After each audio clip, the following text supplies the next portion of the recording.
କାଲି କହିଥିଲେ କି ଭକ୍ତ ଆସନ ଆପଣଙ୍କୁ କ୍ରିମିନାଲ କହିଥିଲେ ଆପଣ କହିଲେ ସେ ମୋ ଚାই ବଡ଼ କ୍ରିମିନାଲ ଆପଣ ସେମିତି ଗୋଟେ ହାଲକା ମନରେ କହିଦେଇଥିଲେ ନା କି ତଥ୍ୟ ପ୍ରମାଣ ଅଛି ମୋ ପାଖରେ ତଥ୍ୟ ପ୍ରମାଣ ଅଛି ଆପଣ ଦେଖିପାରିବେ ତଥ୍ୟ ପ୍ରମାଣ ଘେନିକି ଆସିଛି କ'ଣ ସବୁ ଅଛି କହିଲେ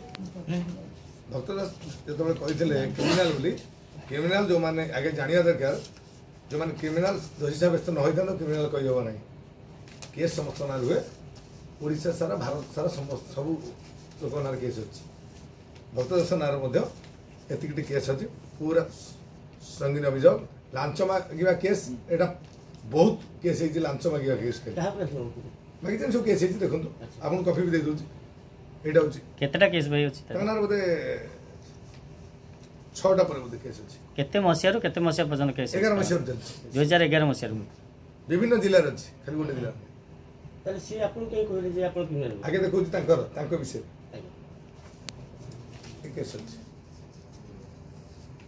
ଦେଖିପାରନ୍ତୁ ଏ କପି ମଧ୍ୟ ମୁଁ ଦେଇଦେବି ତେଣୁକରି କେସ୍ ତ ଅଛି ଆପଣଙ୍କ ନାଁରେ ଆପଣ ଏତେ ବଡ଼ ସାହସ କଲେ କେମିତି ଏଇଟା ମୁଖ୍ୟ କଥା ସତୀ ସାବିତ୍ରୀ ହେଉଥିବା ଲୋକ ଜଣେ ଇଏ ଆଗେ ନୈତିକତା ଦୃଷ୍ଟିରୁ ଇସ୍ତଫା ଦେଇଦେବା ତାଙ୍କ ପକ୍ଷେ ସବୁଠାରୁ ଭଲ ହେବ ସିଏ କହିଥିଲେ ମୁଁ ଗାନ୍ଧୀ ବାଟରେ ଯାଉଛି ଯାହାଙ୍କର କେସ୍ ଫେସ୍ ଅଛି ସିଏ ସବୁ ମୁଁ ଦଳରେ ତାକୁ ସୁଯୋଗ ଦେବି ନାହିଁ ଦଳରେ ମୁଁ ତାଙ୍କୁ ରଖିପାରିବି ନାହିଁ ଆପଣଙ୍କ ନାଁରେ କେସ୍ ଅଛି ଆପଣ ପୁଅ ନାଁରେ କେସ୍ ଆଗେ ନୀତି ନୈତିକ ଦୃଷ୍ଟିରୁ ଆଗେ ଇସ୍ତଫା ଦେଇଦେବା ଭଲ ଆପଣଙ୍କ ନାଁରେ ସମସ୍ତ ପ୍ରମାଣ ଆପଣମାନଙ୍କୁ ବର୍ତ୍ତମାନ ମିଡ଼ିଆକୁ ଦେଉଛି ଆପଣ ଦେଖିବେ ଆଜ୍ଞା ଯଦି ଦେଖିବା ଆମ ଓଡ଼ିଶା ରାଜନୈତିକ ଇତିହାସରେ ପ୍ରଥମ ଘଟଣା ଜଣେ ବିରାଟ ଗୋଟେ ପଟୁଆର 20,000 ପାଖାପାଖି ସମର୍ଥନ ନେଇକି ଆସି ଗୋଟେ ଜାତୀୟ ଦଳ ମିଶିବାକୁ ଚାହୁଁଛି କିନ୍ତୁ ତାକୁ ଗେଟ୍ ବନ୍ଦ କରାଯାଉଛି ଯେ ଆପଣ ଗୋଟେ ରାଜନୈତିକ ଦଳରେ ସାମିଲ ହେବା ପାଇଁ ଚାହିଁଥିଲେ ଗୋଟେ ନୂଆ ଜୀବନ ଆରମ୍ଭ କରିବା ପାଇଁ ଚାହିଁଥିଲେ କିନ୍ତୁ ପ୍ରଥମରୁ ହିଁ ଆପଣଙ୍କୁ ଘଟଣା ଭଳି କାମ କରାଗଲା ଗୋଟେ ଯୁଦ୍ଧକୁ ଦେଇ ଡାକରା ହେଇଛି ଶୁଣନ୍ତୁ ଗୋଡ଼ଟଣା ଯେଉଁ କଥା କହୁଛନ୍ତି ସେଇଟା ନୁହଁ ଅଲଗା ଦଳର ନିର୍ଦ୍ଦେଶରେ କାମ କରୁଛନ୍ତି କି ଭକ୍ତ ଆସ ହଁ ଭକ୍ତ ଆସ କଂଗ୍ରେସ ଦଳ ମାନେ ପାଇଁ କାମ କରୁନାହାନ୍ତି ଅଲଗା ଦଳ ଶୁଣନ୍ତୁ ସିଏ ହେଉଛି ଦଳଟିଆ ଲୋକ ସିଏ ଦିନେ ରାଜୀବ ଗାନ୍ଧୀକୁ ବୋଫର୍ସ ମାମଲାରେ ସେ କହିଥିଲେ ଯେ ରାଜୀବ ଗାନ୍ଧୀ ଚୋର ଦେଶଦ୍ରୋହୀ ସିଏ ଆଜି କଂଗ୍ରେସର ପିସି ସଭାପତି କହୁଛନ୍ତି ଗାନ୍ଧୀ ମାର୍ଗ ଥିଲେ ତମ ନାଁରେ କେସ୍ ଅଛି ସିଏ ତ ଅଲଗା କଥା ଗାନ୍ଧୀ କଥା କହିବା ପୂର୍ବରୁ ଗାନ୍ଧୀଙ୍କ ଆଚାର ଉଚ୍ଚାରଣ ଜାଣିବା ଦରକାର ତାଙ୍କ ସଭ୍ୟତା ମିଶିବା ଦରକାର ଶିଷ୍ଟାଚାର ଶିଖିବା ଦରକାର ଭାଷାର ବ୍ୟବହାର ଠିକ୍ ଦରକାର ସେ ସବୁ ସେ ଯେଉଁ ପିସି ଜଣେ ସଭାପତି କେଉଁଠି ମୋର କଥାବାର୍ତ୍ତା କରାଯାଏ ଆପଣ ଦେଖିଛନ୍ତି ନିଜେ ତାର ଉତ୍ତର ମୁଁ ଆଜି ଦେଲି କ୍ରିମିନାଲ କାହାକୁ ମୁଁ ଚାହିଁଲେ ଡିଫର୍ମେସନ୍ କେସ୍ କରିବିନି ସେ ଜାଣନ୍ତୁ ତାଙ୍କ କଥାର ଉତ୍ତର ମୁଁ କଥାରେ ଦେଉଛି ଆଜ୍ଞା ସେ କାଲି କହିଛି ଆପଣଙ୍କୁ ଫାଲତୁ ଲୋକ କାଲି ଗଣମାଧ୍ୟମରେ ଗୋଟେ ଗଣମାଧ୍ୟମରେ ମଧ୍ୟ ଖବର ପ୍ରସାରିତ ହେଇଛି ତାଙ୍କ ବକ୍ତବ୍ୟ ଦେବା ସମୟରେ 2,000 ଲୋକଙ୍କୁ ଚାକିରି ଦେଇଛି ସିଏ କେତେ ହଜାର ଲୋକଙ୍କୁ ଚାକିରି ଦେଇଛନ୍ତି ଆଉ ସିଏ ମୁଁ ତାଙ୍କୁ ପ୍ରକୃତ ଥରେ ଦେଖିଛି ଯେଉଁ ପରମିଶନ ଯେଉଁ ଇଏ ଦିନ 15 ତାରିଖ ଡେଟ୍ କଲା ଦିନ ପୁରା ମଶା ଯାଇଥିଲେ ତାପରେ କଥା ହେଲେ ଯେଉଁ ଫୋନରେ 2 ଥର ମୁଁ ତାଙ୍କୁ ଆଖିରେ ଦେଖିନି ମୋତେ କିନ୍ତୁ ଓଡ଼ିଶା ସାରା ଦେଖିଛନ୍ତି ଜାଣିଛନ୍ତି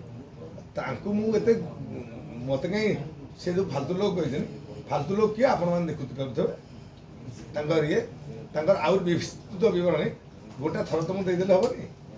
ପ୍ରତ୍ୟେକ କାଉଣ୍ଟରରେ ମୁଁ କାଉଣ୍ଟର ଦେବି ସାର୍ କେସ୍ ଗୁଡ଼ାକ କେଉଁଠୁ ରହିଛି କେଉଁ ଜାଗାରେ ଅଛି ଆପଣ କପି ନେଇପାରନ୍ତି କେସ୍ ଅଛି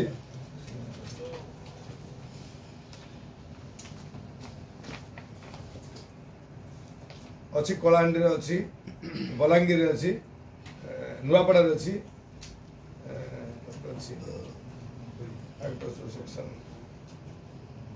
ये 3टा जगह अच्छी ବିଭିନ୍ନ ଜାଗାରେ ଅଛି ଆଧାରରେ ଅଛି ଆଜ୍ଞା କହିବେ लांच नवा केस आ जोर जबरदस्त धमक दे ऑफिसर को धमक दवा विभिन्न प्रकार केस अच्छी सी भाभी देते आम मत से ताला पकई आम मत भंगा भंगी ये कर दो से आपण हिंसात्मक पदक्षेप नेले कोन ना हिंसा तो कौन दलरे मिसबी आ गोटे अच्छी भवानीपाटनार अच्छी पुओ नारे भरपट दीटा अच्छी ତାହେଲେ ଆଉ ଗୋଟେ କଥା ଯେ ଆପଣ କାଲି ଗୋଟେ ବଢ଼ିଆ କଥା କହୁଥିଲେ ଯେ କାଲି ଭିଡ଼ିଓ ଆଉ ଅଡ଼ିଓ ବ୍ୟବହାର କରି ଠିକ୍ ସେ ରାସ୍ତାରେ ଚାଲିଛି ଆପଣ ଆପଣ ଦେଖୁଛନ୍ତି କ'ଣ ଜାଣିଛନ୍ତି ଏଇଟା ସବୁ କ'ଣ ଫିଲ୍ମଟା କ'ଣ ଏକାବେଳେ ଦେଇଦେବା ଗୋଟେ ଟ୍ରେଲର ଚାଲିଛି ପ୍ରତ୍ୟେକ ପ୍ରଶ୍ନର ମୁଁ ଆନ୍ସର ଦେବି ନା ଆଉ ସିଏ ଯେଉଁ ବାଇଟ୍ଟା ଦେବେ ତାର ପ୍ରତି ଉତ୍ତରଟା ମୁଁ ରଖିବି ତା କାଉଣ୍ଟର ଦେବି ନା ଏକାଥରେ ସବୁ ଦେଇଦେବା ତାହେଲେ ସିନେମା କ୍ଲାଇମାକ୍ସଟା କେବେ ହେବ? ଆପଣ କ୍ଲାଇମାକ୍ସଟା ଟାଇମ୍ ଅଛି ଚାଲିଛି ପ୍ରତି ଦିନେ ଛାଡ଼ି ଦିନେ ଚାଲିବ ତାଙ୍କର ପ୍ରତି ଉତ୍ତର ଦେବି ଲାଷ୍ଟ ଦିନ ଯୋଉ ଦେବି ସେଦିନ ଆପଣ ସେଇଟା ଚାପ୍ଟର କ୍ଲୋଜ୍ ହେବ। ଆଚ୍ଛା ଦେଖିବା ସାଡ଼େ ବିଗୁଲ ବାଜି ମାନେ ନୋମିନେସନ୍ ଆରମ୍ଭ ହେଇଗଲା ନୂଆପଡ଼ାରେ କଂଗ୍ରେସ ସଭାପତି ସେଠି କିନ୍ତୁ ଆପଣ ଏଇଭଳି ଯୋଉ ବିଷାଦଗାର କରୁଛନ୍ତି ସିଏ ଆପଣଙ୍କ ପ୍ରତ୍ୟାରୋପ କରୁଛନ୍ତି। ମୁଁ ବିଶ୍ୱାସ କରୁନି ତାଙ୍କ ପ୍ରଶ୍ନର ଉତ୍ତର ଦଉଛି କାଉଣ୍ଟର କରୁଛି। କୌଣସି